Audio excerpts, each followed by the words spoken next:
She was never pregnant at all. Instead, the videos embolden conspiracy theorists. They're calling it Megspiracy. This case about whether you think the birth was real, whether you think there was a surrogate, whether you think Meghan was wearing a moon bump. The fact is, Harry and Meghan lied. Buckingham Palace lied on their behalf. There was a complete cover-up over the birth of Prince. Something feels off, and people are starting to notice fast.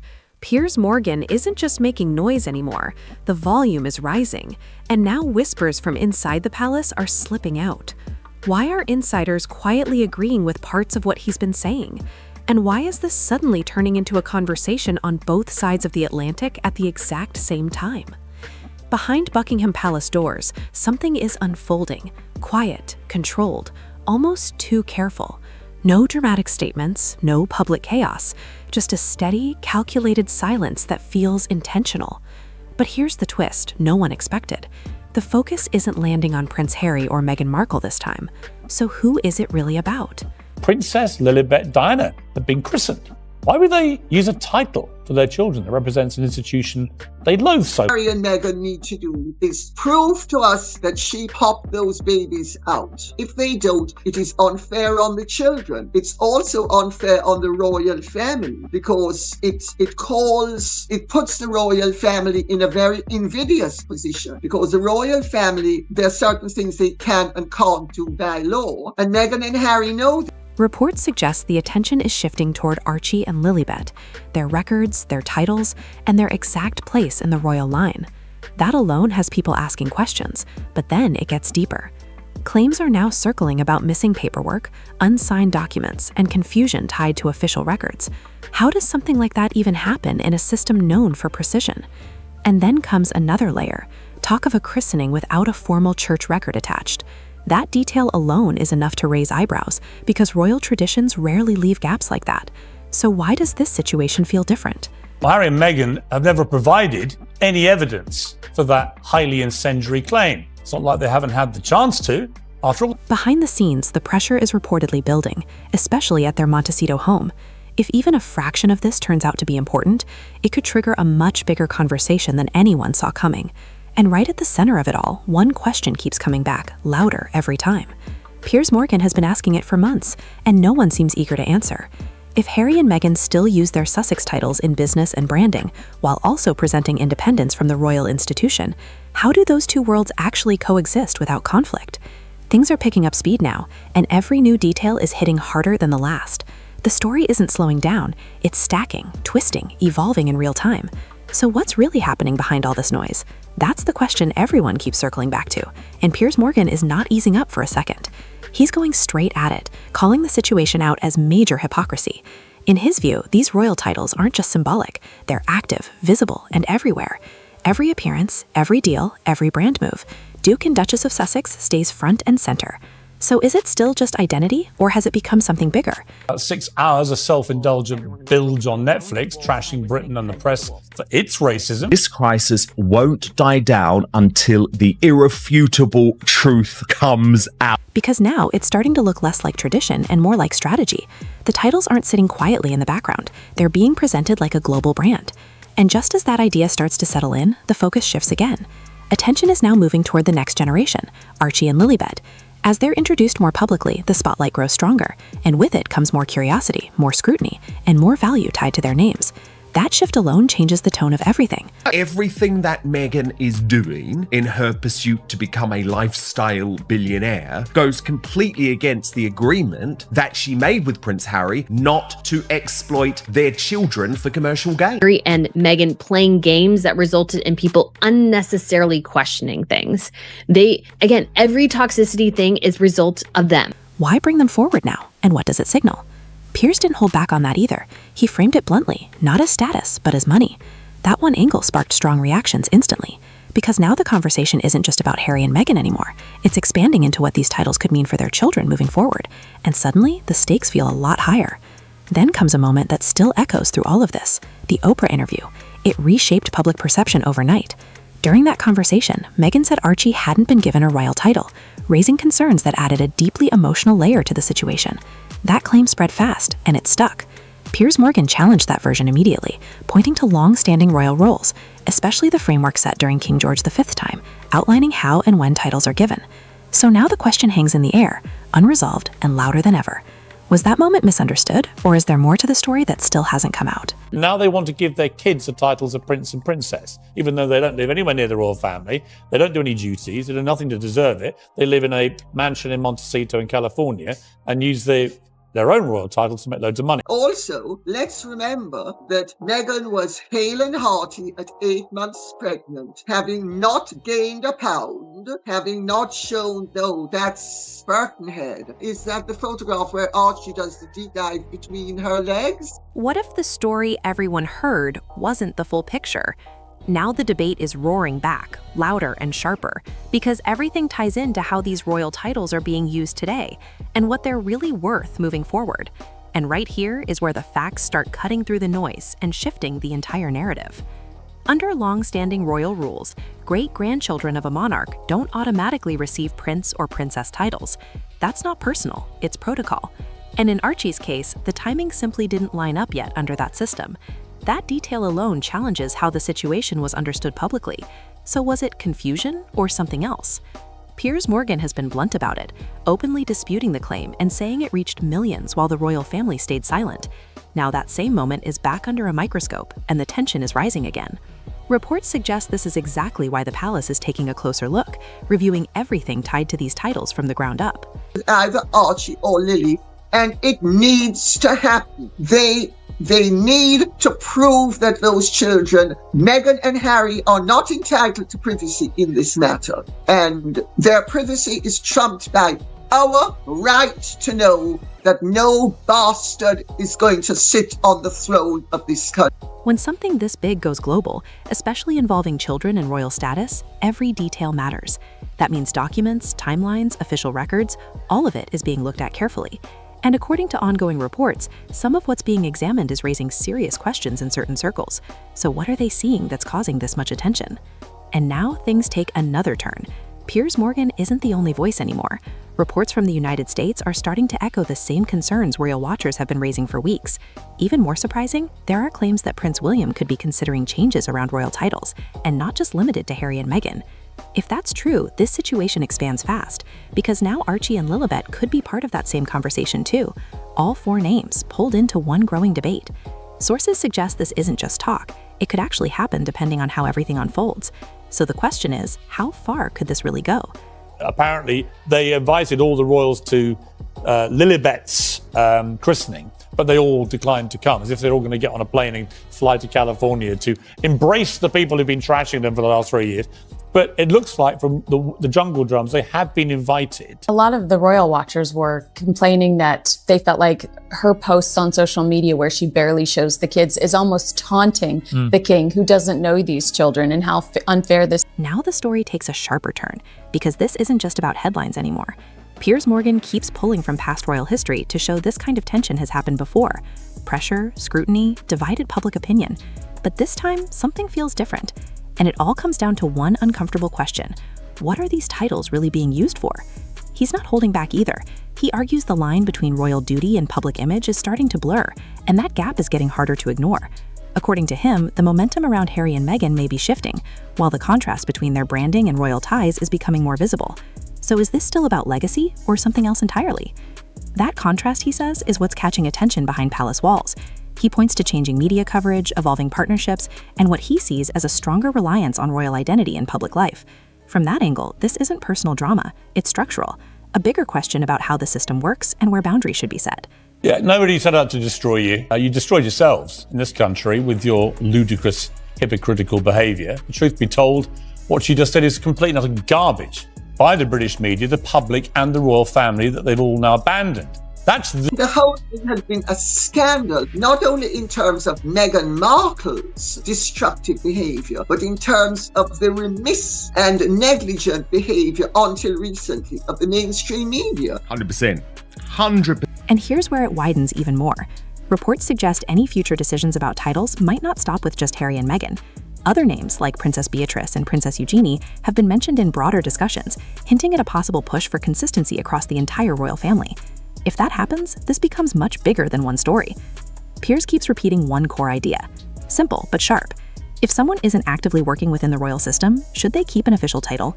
He points to figures like Zara Tindall, who built her public life without one. So clearly there are other paths, but not everyone takes them. Then the spotlight swings again, straight to Archie and Lilibet. Growing up in California, far from royal duties, their situation adds a whole new layer. What do these titles actually mean for them in today's world? And just when things couldn't get more intense, another claim surfaces. Reports suggest Meghan could challenge any attempt to remove titles through legal action. That idea alone sparked major reactions. Piers questioned it immediately, pointing out that royal titles come directly from the crown, making any legal battle far more complicated than it sounds. So now everything circles back to one final powerful question. Who really decides the value of a royal title? And who has the power to take it away? Meghan's Netflix series, released to the world this morning, is packed with, well, not really revelations, are they? It's sort of rehashed old revelations with a new twist. As it turns out, we've apparently been wrong all along. Britain is a nasty, racist hellhole where only magnificent Meghan stood up to all this, and the world's biggest victim. What I discovered was, of course, that she was hunting for a man in England from 2013 onwards, when her marriage had crashed and she couldn't find anyone in Canada at the time. And she wanted wealth and she wanted fame, and she targeted. That growing perception is pouring fuel on an already tense situation, and it's exactly why people can't stop watching. Because just when it seemed like this was all public debate, something much quieter and far more serious is reportedly happening behind palace walls. So what are they looking at so closely? Royal watchers are now focused on claims that senior advisors at Buckingham Palace have started an internal verification review. And this isn't broad or random. It's said to be centered directly on Archie and Lilibet. That alone shifts the entire tone of the story. Harry and Meghan Markle's surrogacy scandal has entered the mainstream media. They're legally covering their backs. There's just too many unknowns. And then, of course, we have that the doctor that allegedly delivered Lily quit her practice 2 weeks after giving birth to Lily, or delivering Lily. That sentence there is missing. According to reports, this review is digging into key details, birth records, official paperwork, and how everything aligns with their position connected to the crown. And Piers Morgan has made his stance clear. He believes the palace doesn't move like this without a serious reason. So what triggered it? Because here's the reality.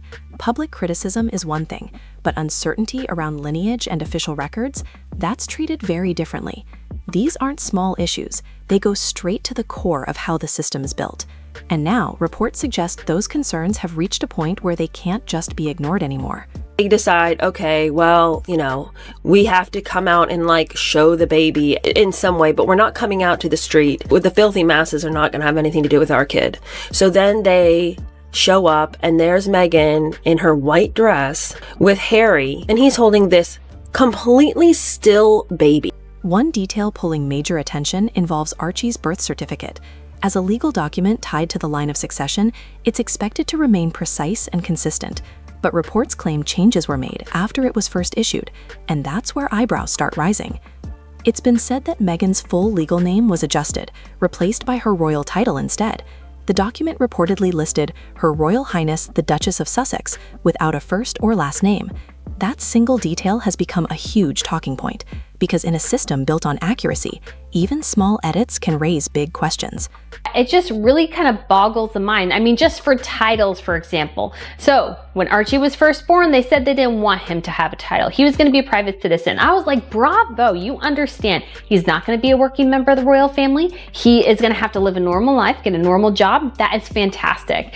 And then it came out later in the Oprah Winfrey interview. Well, they denied him a title and security because he is a mixed race child. And then it was kind of like. And then Piers zeroes in on one specific detail, the kind that sticks with you instantly. So what exactly did he notice that others didn't? In the royal system, paperwork isn't casual. It's exact, controlled, and locked in tight. Every change usually needs formal approval, a clear reason, and a recorded trail. That's what keeps everything credible. But here's where things start to feel off, because this situation doesn't look that clean.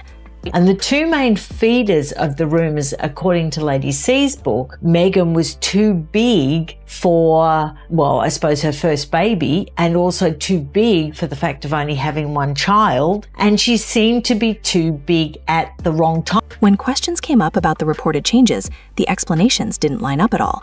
Meghan's team reportedly said the palace requested the adjustment, while palace insiders claimed it came from her side instead. Two completely different stories, no clear agreement, and no visible paper trail to settle it. So which version is real? Markle gave birth to Lily because this is what's called plausible deniability. They want to be able to say, hey, we never claimed that she was our daughter in that announcement. They're legally covering their backs. There's just too many unknowns. And then, of course, we have that the doctor that allegedly delivered Lily quit her practice 2 weeks after giving birth to Lily or delivering Lily. That clash alone is enough to make people look twice. But then the focus shifts to something even bigger, the birth announcement itself. Royal births usually follow a strict, transparent format: official confirmation, named medical professionals, and a formal palace statement. It's designed to remove doubt completely. But with Archie, reports suggest the rollout didn't follow that usual pattern. That sentence there is missing. That is a vital sentence that Meghan Markle chose not to put in an official statement because she knows she would get into a lot of legal trouble and she needed plausible deniability. Harry has written extensively and they have commented extensively on her pregnancies with Archie as well as the birth of Lily. And remember, Meghan was so hungry as she was going to be pushing out Lily that they had to stop for, was it tacos at Taco Bell or some such, again, BS. The timeline sparked confusion early on. One announcement suggested labor had just begun, while other reports hinted the birth may have already happened. Hours passed without clear updates, and that silence only raised more questions. There were no detailed hospital steps shared publicly, no direct statements from medical professionals, and no independent confirmation released at the time. And here's the detail Piers Morgan keeps highlighting. Unlike past royal births, Archie's announcement reportedly didn't include signatures from attending doctors. Those signatures aren't just tradition, they act as official confirmation. Without them, more questions naturally follow, and the spotlight stays locked on this story. Then attention shifts again, this time to Lilibet, and this is where things get even more intense. Her birth took place in California, announced through Harry and Meghan's team without the usual royal framework. No UK-based doctors, no royal medical staff, no traditional palace bulletin. Even the symbolic moments people expect were missing. No official notice outside Buckingham Palace, no carefully staged presentation. When you line all these differences up side by side, it starts to make sense why this story isn't fading. So now the pressure builds even higher. What does all of this actually add up to? The point about Meghan is, it's easy to dislike her, but the point about her is that in her own terms, she is an astonishing success. She came from nothing, not a very successful actress. She had no money. She had no future after the Suits series in Canada. And suddenly she's an international star with quite a lot of money. And of course, in her terms, that's a great... Meghan was a geriatric mother, and geriatric mothers are treated with kid gloves. And everything Meghan has said about both those menses and the birth of those children is incredible in the true meaning of the word. Nothing that she says is, in my opinion, believable. For most public figures, doing things differently wouldn't raise any alarms. It would feel normal. But this isn't just any situation. When it involves a child connected to the British line of succession, tradition carries serious weight. Stepping outside centuries-old protocol isn't something the palace usually overlooks. So why does this case feel different? That's exactly why these details are now getting a much closer look behind the scenes. And here's where the reaction reportedly gets even stronger in royal circles. When advisors reviewed records tied to Lilibet's christening in California, reports claimed they couldn't find an official entry. No registry listing, no confirmation linked to a bishop, and no acknowledgement connected to the archbishop's office. That absence has quickly turned into a major talking point. Because in royal tradition, a christening isn't just symbolic. It plays a formal role in linking a royal child to the Church of England. Piers Morgan has been firm on this, stressing that it's not just for show, it carries real institutional meaning. So when those expected records don't appear in the usual way, the questions only grow louder. How is that connection officially recognized? And why does it seem harder to verify than expected? Behind the scenes, the atmosphere is said to feel very different from what the public sees. Polished photos and carefully timed updates tell one version, but ongoing commentary suggests a far more complicated picture unfolding out of view. And through all of this, one idea keeps coming back, sharper each time. What is really being confirmed and what isn't? Now everything starts tightening around one key idea. Piers Morgan believes the public image, the deals, the media projects, the overall brand, leans heavily on that royal connection. And if that link weakens even a little, everything could shift fast. He puts it bluntly, take away Sussex from the headlines, the partnerships, the announcements, and suddenly the entire narrative changes. Instead of a royal-linked identity, it becomes the story of two individuals who stepped away and later spoke critically about the institution. And in his view, that doesn't strengthen the image, it completely reframes it. So what happens if that shift actually takes place? Then there's Harry, and this is where Morgan says something important often gets overlooked. Reports suggest Harry believed his children's royal status would remain secure no matter where they lived, even across the world in California. Something permanent, something unquestioned. But now, that belief is being tested in a serious way. There are even claims he's tried reaching out to senior royals, with calls reportedly not being answered. And the reason being suggested adds even more tension, because when the palace moves into constitutional territory, personal feelings don't lead anymore. The process does, and it moves forward regardless. Morgan has also directed strong criticism at King Charles, arguing there were key moments where firm decisions could have been made, after major interviews, public statements, and media waves. But in his view, hesitation allowed this situation to grow into something much bigger. Now the pressure is reportedly shifting toward Prince William, and this is where the direction could change fast. Morgan sees William as more structured, more decisive, someone focused not just on the present, but on the future of the monarchy, especially with the next generation in line. Because what's decided now could shape everything that comes next. So where does this go from here? Behind the scenes, a few possible paths are being discussed. One option, a quiet freeze. Titles remain in place, but slowly stop being used, fading into the background over time. Another, a quiet reclassification. No big announcement, just a gradual shift removing names from official listings. If that happens, Archie and Lilibet would be positioned fully as private individuals. And that leads to one final question. Is this situation heading toward a silent reset no one will see coming? And then there's the final possibility, the one that changes everything if it actually happens. Piers Morgan says this option isn't just talk anymore, it could be seriously on the table. And if it moves forward, the impact would be immediate. Formal removal. That's the most serious path being discussed.